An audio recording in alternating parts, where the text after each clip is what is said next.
નમસ્કાર વિદ્યાર્થી મિત્રો, તો આજે આપણે માનસિક યોગ્યતા કસોટીની અંદર પ્રકરણ નંબર 3 આકૃતિ પૂર્તિ પરીક્ષણ વિશે સમજવાનું છે અને એને આપણે દાખલા ભણવાના છે. તો આપણે સૌપ્રથમ વાત કરીએ કે આકૃતિ પૂર્તિ એટલે શું. તો કે આકૃતિ પૂર્તિ એટલે આકૃતિના ટોટલ 3 ભાગ આપેલા હોય છે અને એક ભાગ જે છે એ આપણે ઓપ્શનમાંથી શોધવાનો હોય છે.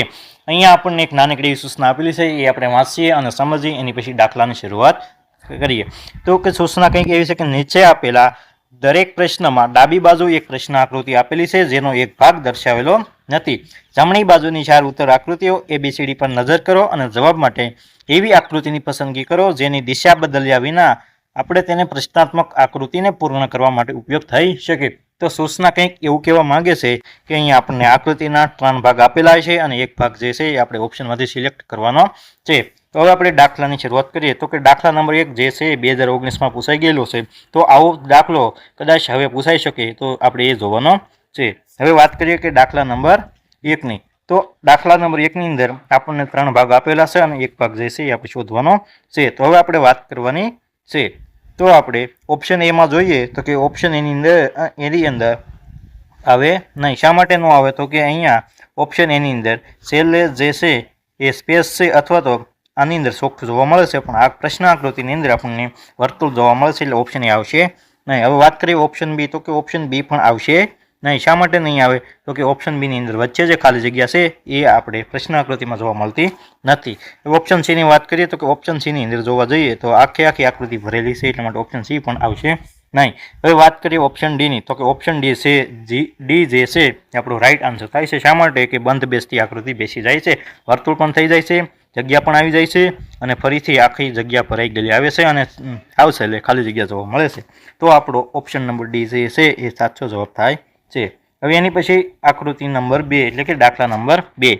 તો કે અહીંયા આપણને આકૃતિ આપેલી છે ને એક ભાગ ખાલી છે. તો આની અંદર આપણે ઓપ્શન એ જે છે રાઈટ આન્સર થાય છે. તો બીજા ઓપ્શન જોવાની જરૂર પડતી નથી. જે ઓપ્શન એ જે છે એ આપણો આખો બંધ બેસતો બેસી જાય છે. ઓપ્શન બી ક્યારેય ના આવે, ઓપ્શન સી પણ ના આવે અને ઓપ્શન ડી તો ક્યારે આવે જ નહીં. તો આપણો ઓપ્શન એ જે છે એ રાઈટ આન્સર થાય છે. એની પછી દાખલા નંબર 3.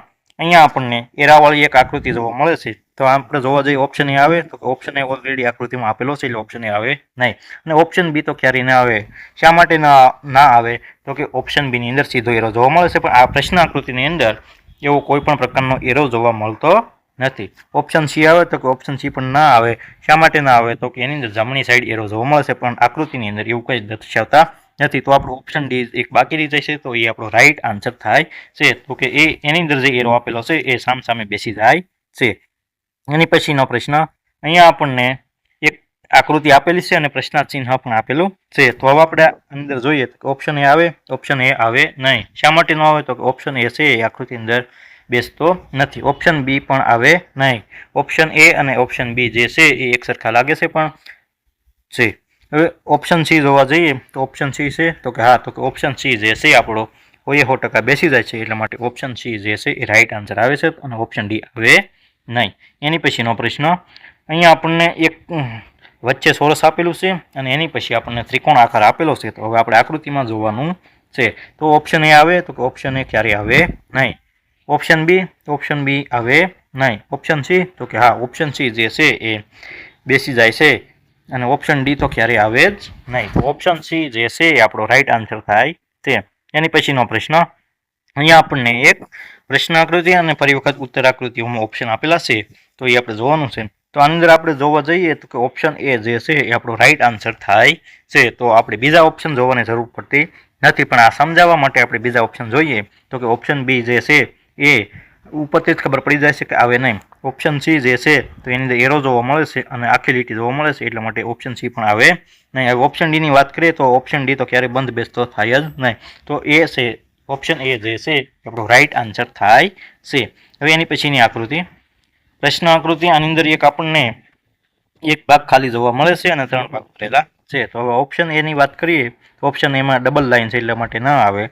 ઓપ્શન બીની અંદર પણ ડબલ લાઈન છે, તો એ પણ ન આવે. અને ઓપ્શન સીની અંદર પણ ડબલ લાઈન છે, તો એ પણ આવે નહીં. તો આવે કોણ? તો કે ઓપ્શન ડી જે છે આવી જાય છે. એ સેમ ટુ સેમ બંધ બેસતો બેસી જાય છે. હવે એની પછી વાત કરીએ આપણે. તો અહીંયા આપણને એક આકૃતિ આપેલી છે અને એની અંદર થોડો અમથો સ્પેસ ભરેલો જોવા મળે છે, એટલે કે જગ્યા ભરેલી જોવા મળે છે. હવે આપણે અંદર ઓપ્શન સિલેક્ટ કરીએ તો ઓપ્શન એની અંદર જગ્યા ભરેલી નથી, આખું બોલું છે, તો એટલા માટે ઓપ્શન એ આવે નહીં. તો ઓપ્શન એને કેન્સલ કરવાનું. તો કે ઓપ્શન બી અને ઓપ્શન બી અને ઓપ્શન ડી જે છે એની અંદર આપણને જગ્યા ભરેલી જોવા મળે છે, એટલા માટે ઓપ્શન સી ને કેન્સલ કરવો પડે. હવે આપણે ઓપ્શન બી ની અંદર જોવા જઈએ તો ઓપ્શન બી જે છે આવે નહીં, તો આની અંદર આવે છે ઓપ્શન ડી. આ જે દાખલો છે એ 2018માં પૂછાઈ ગયેલો છે. તો એની પછીની વાત કરીએ, અહીંયા આપણને અલગ અલગ પેટર્નની આકૃતિ જોવા મળે છે. તો હવે આપણે વાત કરીએ કે ઓપ્શન એની અંદર, તો ઓપ્શન એ આવે નહીં, ઓપ્શન બી તો ક્યારે આવે નહીં, ઓપ્શન સી પણ ન આવે. અંદર આવે છે ઓપ્શન ડી, એટલે કે સામે સરખા હોવા જોઈએ. તો આની અંદર જે ઓપ્શન ડી ની અંદર જે છે એ આપણને સેમ ટુ સેમ જોવા મળે છે, એટલે માટે ઓપ્શન ડી આપણો રાઈટ આન્સર થાય છે. હવે એની પછીની વાત કરીએ તો આપણે વાત કરીએ તો અહીંયા આપણને એક વર્તુળ આપેલું છે અને વર્તુળની અંદર નાની નાની લાઈનો આપેલું છે અને વચ્ચે સરવાળા જેવી નિશાની જોવા મળે છે. તો આપણે ઓપ્શન એ જોઈએ તો ઓપ્શન એ આવે નહીં, ઓપ્શન બી પણ આવે નહીં. શા માટે ન આવે? તો કે એની અંદર લીટી છે, પણ પ્રશ્ન આકૃતિની અંદર એ કોઈ પણ પ્રકારની લીટી જોવા મળતી નથી. ઓપ્શન સી જે છે એ પણ ના આવે, કારણ કે એની અંદર બે લંબચોરસ છે પણ આકૃતિની અંદર એવા લંબચોરસ જોવા મળતા નથી. તો ઓપ્શન ડી જે છે એ 100% બેસી જાય છે. તો ઓપ્શન ડી આપણો સાચો જવાબ થાય છે. હવે એની પછી વાત કરીએ તો આપણે અહીંયા આપણને એક ચોરસ આપેલું છે અને એની અંદર નાની નાની રેખાઓ આપેલી છે, તો આપણે એ જોવાનું છે. હવે ઓપ્શન એની વાત કરીએ તો એની અંદર ત્રિકોણ જે છે બેસે નહીં.